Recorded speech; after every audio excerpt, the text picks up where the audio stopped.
नमस्कार। एक बार फिर से स्वागत है आपका चैनल तेज तर्कश में। मैं घनश्याम बादल हाजिर हूँ आपकी अदालत में एक नए मुद्दे के साथ। नेपाल में आज सुबह से ही हंगामा मचा हुआ है। काठमांडू की सड़कों पर जन सैलाब उतरा हुआ है और जेड नाम की संस्था के युवा कार्यकर्ता वहां की केपी शर्मा ओली सरकार के खिलाफ खुलकर के सामने आ गए हैं। इतना ही नहीं, वे हिंसा पर उतारू हैं। संसद में भी उनके कुछ प्रतिनिधि घुस गए हैं और अभी तक मिली सूचनाओं के अनुसार 20 से ज़्यादा लोगों की मौत वहां की पुलिस और सेना की गोलियों के कारण हो गई है। यानी नेपाल इस समय एक बड़े संकट में है। नेपाल की हालत अच्छी नहीं कही जा सकती है।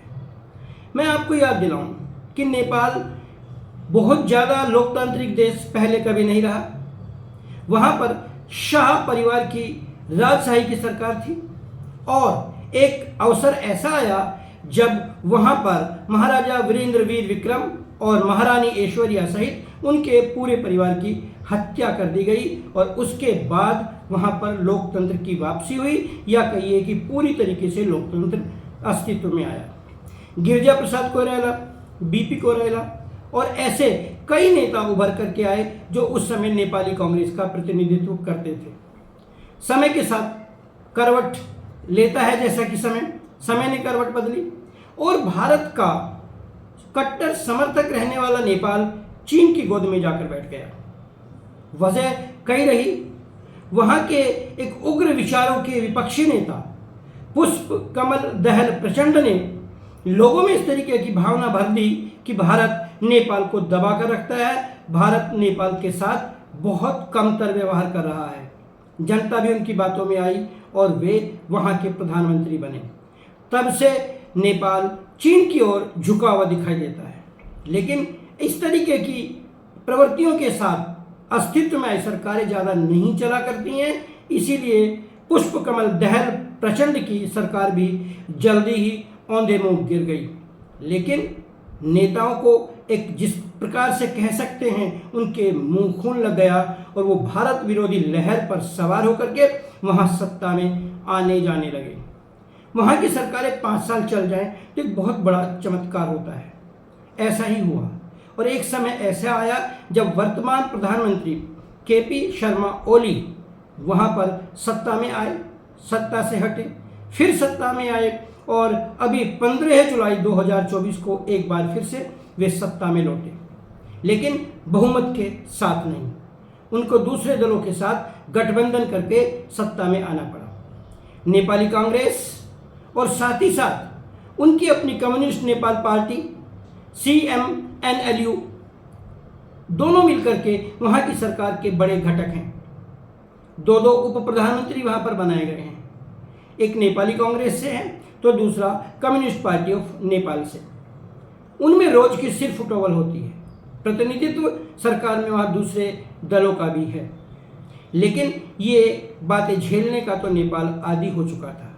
मगर अभी कुछ दिन पहले ही केपी शर्मा ओली की सरकार ने वहाँ के जो सोशल मीडिया के मंच थे उन पर प्रतिबंध लगा दिया। ये सोशल मीडिया मंचों में मुख्य रूप से नेपाल में भी भारत की तरह ही फेसबुक, व्हाट्सएप, एक्स, यूट्यूब और इंस्टाग्राम, इस तरीके के मंच वहाँ पर भी सक्रिय हैं। और इसमें तो दो राय नहीं कि आज का युवा इन सोशल मंचों का प्रयोग अपनी अभिव्यक्ति के रूप में कर रहा है। लेकिन केपी शर्मा ओली की सरकार को लगा कि ये मंच सरकार की नीतियों के अनुसार काम नहीं कर रहे हैं। इसलिए उन्होंने वहाँ के ऐसे 26 मीडिया घरानों को, ऐसे 26 सोशल मीडिया प्लेटफॉर्म्स को नोटिस दे दिया और नोटिस दे करके उनसे कहा कि 1 हफ्ते के अंदर वो अपना रजिस्ट्रेशन कराएं और नेपाल सरकार के कानूनों के अनुसार काम करें। कुछ मंचों ने उनकी बात मानी, जिनमें टिकटॉक जैसा मंच भी है। एक बार फिर मैं याद दिलाऊं, टिकटॉक चीन का सोशल मीडिया मंच है। यहाँ पर हम कह सकते हैं कि शायद टिकटॉक के साथ सरकार की कोई मिलीभगत हो सकती है, पहले से रही हो। लेकिन कुल मिलाकर के इन मंचों पर प्रतिबंध का युवा आक्रोश से गहरा नाता जुड़ गया और आज काठमांडू ही नहीं, नेपाल के जो प्रमुख बड़े शहर हैं उनमें जेनजेड के कार्यकर्ता और दूसरे युवा आक्रोश के साथ नेपाली सरकार का खुलकर विरोध कर रहे हैं। वहां पर अभी तक सरकार उनके साथ बातचीत करने की भी हिम्मत नहीं जुटा पाई है। वजह भी साफ है कि जो CZ या जेनजेड नाम का जो संगठन है या और हैं, इनका कोई भी एक बड़ा नेता सरकार के संपर्क में नहीं है। तो ऐसे में बातचीत की जाए भी तो किससे की जाए। एक तरफ KP शर्मा ओली अपनी सरकार के साथ, जिसमें खुद अंदरूनी मतभेदों की भरमार है, वे इस बात पर अड़े हुए हैं कि सोशल मीडिया मंचों को नेपाल सरकार की बात माननी होगी और उनको रजिस्ट्रेशन कराना होगा, क्योंकि KP शर्मा ओली का मानना है कि इन मंचों का फायदा उठाकर नेपाल के विरोधी लोग, नेपाल सरकार के विरोधी लोग लगातार इस प्रकार की बातें करते हैं जिससे देश में अव्यवस्था पैदा होती है। एक तरीके से देखें तो उनकी बात गलत नहीं है, लेकिन आज का ज़माना तानाशाही का ज़माना नहीं है। लोकतंत्र है, अभिव्यक्ति का अधिकार है। अभिव्यक्ति के अधिकार की जब बात आती है तो आपके ध्यान होगा 1980 के आसपास चीन के लाल चौक में, थिएन आनमन चौक में बड़ी भारी स्टूडेंट्स की रैली हुई थी। लेकिन चूंकि चीन एक कम्युनिस्ट देश है और वहाँ पर लोकतंत्र की कोई वैल्यू, कोई कीमत नहीं है, इसलिए इस आंदोलन को कुचल दिया गया, दबा दिया गया। सैकड़ों नहीं बल्कि हजारों की संख्या में आंदोलनकारी और छात्र नेता वहाँ पर मौत के घाट उतार दिए गए। जैसा आंदोलन आज काठमांडू में खड़ा किया जा रहा है, और मजे की बात यह है कि इस आंदोलन को काठमांडू के मेयर ने भी अपना समर्थन दे दिया है। यही नहीं, वहाँ के कई फिल्म स्टार इन युवाओं के पक्ष में अपनी पोस्ट लगातार लिख रहे हैं। यानी हम कह सकते हैं कि KP शर्मा ओली की सरकार इस समय संकट से बाहर नहीं है। यदि हम इस आंदोलन की बात करें और विश्व के परिप्रेक्ष्य में देखें तो ऐसे आंदोलन अक्सर पहले भी होते आए हैं, कभी सफल तो कभी असफल। मैं आपको याद दिलाऊं कि 2010-12 में ट्यूनीशिया, लीबिया, मिस्र, सीरिया और यमन आदि में एक आंदोलन चला था जिसका नाम था अरब स्प्रिंग। यह आंदोलन जोर शोर के साथ चला। परिणाम यह निकला, ट्यूनीशिया में स्थायी परिवर्तन हो गया। लीबिया और सीरिया आज तक भी गृह युद्ध में उलझे हुए हैं। मिस्र में हुस्नी मुबारक की सरकार को वहां से जाना पड़ा। केवल 2011-12 की, 12-13 की बात नहीं है, 2013 में ही तुर्की गीजी पार्क आंदोलन हुआ, लेकिन वहां पर उसको कठोरतापूर्वक दबा दिया गया। 2019-2020 में हांगकांग में भी इसी प्रकार का विरोध आंदोलन हुआ, लेकिन जैसा कि मैंने बताया हांगकांग में चीन का दबदबा है, तो वहां पर इस आंदोलन को कठोरतापूर्वक कुचल दिया गया। इसी आंदोलन की यदि हम बात करें तो 2020-21 में भारत में भी किसान आंदोलन खड़ा किया गया था, जिनकी मांग थी कृषि कानूनों को वापस लेना, और बावजूद सारे प्रयासों के किसान नहीं माने और आखिरकार भारत की सरकार को भी यू टर्न लेकर के वो कृषि कानून वापस लेने पड़े। इसी प्रकार से यदि हम और थोड़ा सा अपने आसपास देखें तो बांग्लादेश में अभी मुश्किल से 1-1.5 साल पहले ही ऐसा ही एक आंदोलन खड़ा किया गया। हालांकि वहां पर इसमें मुख्य हाथ सेना का था, और इस आंदोलन के चलते हुए वहां की प्रधानमंत्री खालिदा जिया को सत्ता भी गंवानी पड़ी और देश छोड़कर भी भागना पड़ा। वहां पर कार्यकारी सरकार के प्रमुख के रूप में आज नसरुल इस्लाम सत्ता पर काबिज हैं। जब इमरान खान को सत्ता से हटाया गया तो उनके समर्थक भी खैर पख्तूनवा और दूसरे इलाकों में सेना के कार्यालयों में घुस गए। व्यापक आंदोलन हुआ, खूब तोड़फोड़ हुई, लेकिन पाकिस्तान में उनका बस नहीं चला। इमरान खान आज सलाखों के पीछे हैं और उनकी पार्टी का कोई भविष्य वहां पर नजर नहीं आ रहा है, बल्कि उन्हीं के वरिष्ठता को लांघ कर बनाए गए सेनाध्यक्ष आज वर्तमान प्रधानमंत्री पर भी हावी हैं।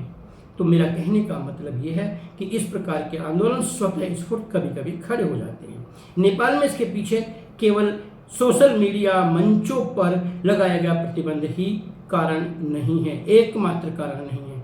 बल्कि वहाँ एक अध्ययन जब किया गया तो पता चला कि नेपाल में रोजगार की हालत बहुत खराब है। 1995-96 के आंकड़े के अनुसार नेपाल की जनता का जो कुल कार्यकारी बल था, यानी वर्किंग फोर्स थी वहाँ की, उसमें से 67% यानी 67% को रोजगार मिला हुआ था। लेकिन आज 30 साल बाद 2025 में ये आंकड़ा केवल 30% रह गया है, यानी कि हम कह सकते हैं कि वहाँ पर रोजगार की दर लगातार घट रही है। भ्रष्टाचार के अनेक आरोप इस सरकार पर भी लगे हैं और दूसरी सरकार पर भी लगे हुए हैं। यहाँ मैं कहना चाहूँगा, जापान एक ऐसा देश है जहाँ पर भ्रष्टाचार के आरोप जब लगते हैं तो वहाँ के प्रधानमंत्री बहुत जल्दी ही पद छोड़ देते हैं, जैसा कि अभी वर्तमान जापान के सरकार के प्रधानमंत्री ने अपना पद छोड़ दिया है। लेकिन एशिया के भारत, नेपाल, बांग्लादेश जैसे देशों में ऐसे आरोपों का कोई खास महत्व राजनीति में नहीं माना जाता है। वहाँ के प्रधानमंत्री ओली पर भी अर्बन टी एस्टेट किंग एक घोटाला है वहाँ पर जो हुआ, उसमें खुद वहाँ के प्रधानमंत्री केपी शर्मा ओली का नाम आया हुआ है। युवाओं का कहना है कि भ्रष्टाचार इतना बढ़ चुका है कि वहाँ पर जीना हराम हो गया है, जीना बड़ा मुश्किल हो गया है। अब वहाँ की युवा पीढ़ी को नेपाल का चीन के साथ जाना भी ज़्यादा अच्छा नहीं लग रहा है, यानी मुझे लगता है कि वे अपने मित्र देश भारत की ओर फिर से लौटना चाहते हैं। खैर, फिलहाल तो काठमांडू की सड़कों पर हंगामा है। संसद में कुछ छात्र, कुछ युवा नेता घुसे हुए हैं। जैसा मैंने पहले बताया, 20 से अधिक लोगों की जानें जा चुकी हैं। रात अभी बाकी है, बात अभी बाकी है। देखते हैं क्या छुपा है भविष्य के गर्भ में। हिंदू राष्ट्र नेपाल कैसे उससे उबर करके बाहर आता है और आ भी पाता है या नहीं। आज बस इतना ही। होती है मुलाकात एक नए मुद्दे के साथ। तब तक देखते रहिए चैनल तीर्थर्कश। लाइक कीजिए, शेयर कीजिए और सब्सक्राइब करने के साथ साथ नोटिफिकेशन बेल भी जरूर दबाइए, जिससे आप तक हमारी वीडियो तुरंत या सबसे पहले पहुंच सके। नमस्कार, जय हिंद, धन्यवाद।